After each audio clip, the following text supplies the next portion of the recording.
What's up, guys? Barry Gaming here, back with some more Idle Heroes, and today we're going to be doing a follow-up to the must-build heroes we talked about, the first of every faction.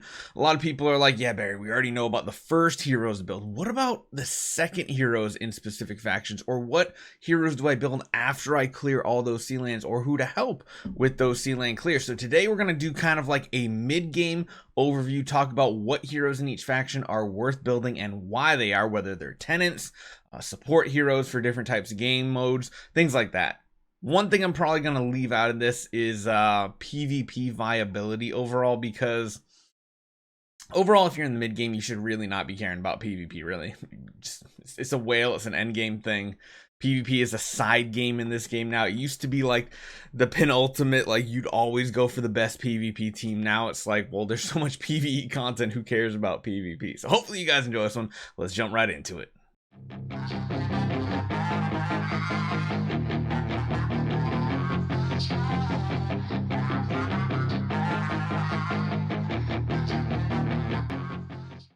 So we've already talked about the first E5 heroes, but what about the second or third in each faction? And that's where we can kind of talk about what specific heroes can do for your account.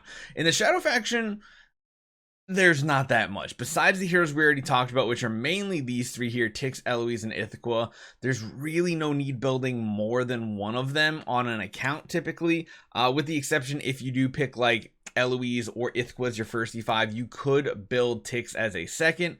He's going to be a very good supporter. He's going to help you get Aspen Dungeon Death 100. The other thing he can be good for, because he has this gigantic attack steal, and if you're having trouble in the mid game getting broken spaces 8 and 9 taken care of, pairing a Tix with a Delacium on your account for those fights is going to help you survive, especially against wave 9. The Drake Russell combo, the Tix will be amazing if you have both a Tix and a Delacium. Besides that, you're probably going to run your course with Tix pretty quickly, even in the mid game. There is one hero you can build, but you're not really ever going to use him, and that's Onkirimaru. Now, the main reason why you would build an Onkirimaru on your account is mainly if you are going for maximum progression on your Cloud Island for your Sword Flash. I think he has higher attack possibilities than an Inosuke. So if you don't want to build an Inosuke on your account, you can build an Onkirimaru instead. Onkirimaru does help Eloise a little bit in her Sealand pushes past Sealand 21. So that is something you can consider. In the Fortress faction, kind of similar situation. It really comes down to a couple different heroes. Holmes Young can be good, but he's not really required on anybody's account. His shape-shifting is more of like a PvP type thing. He can do okay in like Tower of Dreams and stuff. He is a great first E5, but is he required on your account? Not really, because his Transcendence version is also not really what I would call required.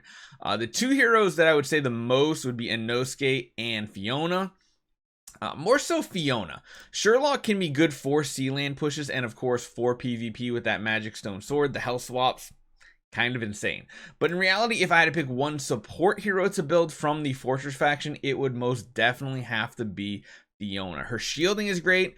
Another thing you got to remember, you're going to hear this a lot in this video, but the heroes you want to build are ones that are going to be tenants for your important heroes right here. You are going to need a Fiona. There's no way you want to build another Shia on your account that's not going to be a Transcendent Shia anyway. What you want to build is a Fiona, because she can actually help you out in survivability mode in like, you know, in Fortress Sealand as well. She has tons of shields. She used to be one of the best heroes in the game due to how her shields work. They did rework it, making it cap at 100% of the target's HP. Used to be a lot different and pretty broken and crazy. But she's still very important to have on your account, especially if you're going for Sword Flash first and you're making Sword Flash your main householder on your Cloud Island. Moving over to Abyss. There's really only one hero to talk about with a side note. Again, if you're doing the tick strategy, you can use the Delacium so he can replicate those attribute reductions, putting more and more attack steal on the targets as the rounds go on. But Ignis is the important one. Why? Because Scarlet Queen Halora is going to be the easiest pass easiest path to a sea lane 25-26 clear, and it's only going to require like one E5 Ignis. And the one thing about Ignis is you probably want a lot of 9-star Ignis on your account. I think I normally keep like 2 of them handy on a lot of accounts. You can see on our free-to-play account, we have 1 9-star already. That's because of this ability right here, giving, when she dies, giving your ally 100 energy and 100% control immunity. That's the really big important one. That control immunity can be huge in so many different game modes, even as an E5. Her active ability can give damage reduction and 100 energy. She's just a feeding energy machine to targets. Early on in Void Vortex, you're going to want her in front of your Sword Flash to feed Sword Flash energy, give her crowd control immunity, all that fun stuff.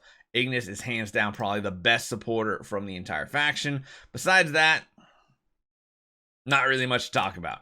On to Forest. Forest is probably the most versatile faction right now. So, you know, we talked about double pandas before. That's the PvP setup.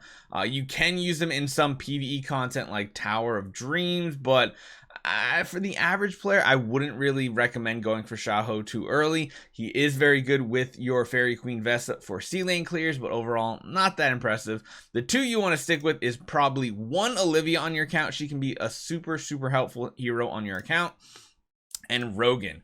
Olivia is going to be good mainly more for Sealand and for like Void Arc bosses, things like that, because of her Fairy's Guard and for her Shrink ability. This here making the enemies receive 30% more damage target receive 30% more damage while reducing all damage they deal by 50%. That is very strong. So Olivia can be very good, but Rogan is probably hands down the best support hero in the game as far as versatility goes. It's kind of up there hand in hand with a Drake. They're very strong. Mainly Warpath Roar is the whole point, because in the beginning of the battle, you increase all allies' speed and crit damage for 2 rounds. Assassins enjoy double the bonus, aka your Sword Flash.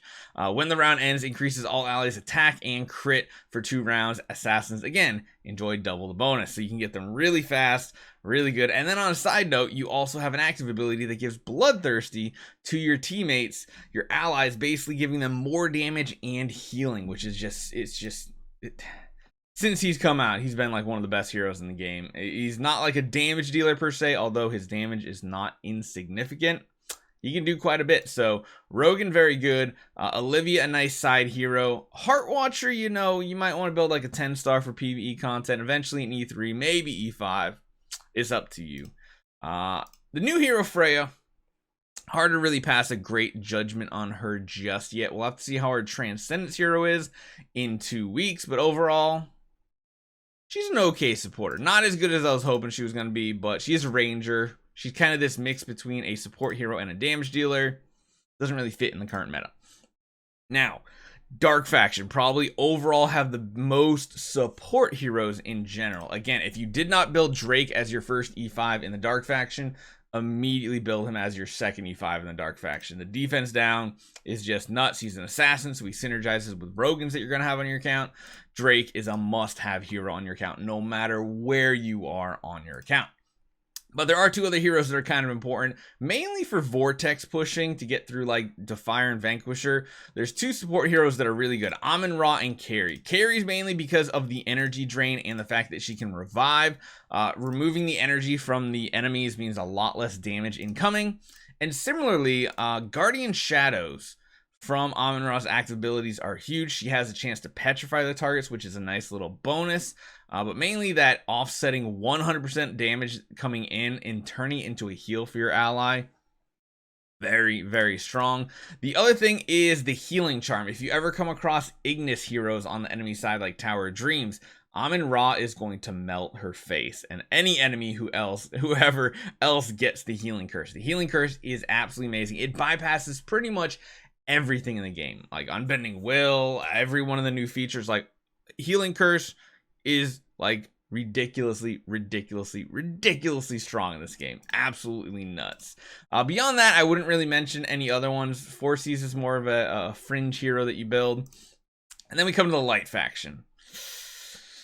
Not really any supporters I would consider overall, although Andrea is important if you do build Asmodel the Dauntless for pushing Sealand. His healing is absolutely insane because, yeah, whenever an ally dies on the battlefield, you're just going to do some insane healing to your allies and giving them buffs and stuff like that. So Andrea is one that you could build, but might not be the best. So let me know what you guys think. Hopefully that gives you a little bit more guidance in the mid game, which heroes to try to focus on. Of course, you always have to have a game plan. Are you focusing on Vortex, Sealand, Tower Dreams? You got to pick because they're slightly different priorities depending on where you want to go. So hopefully you guys enjoy this one. Let me know what you guys think. I'll see you guys next time.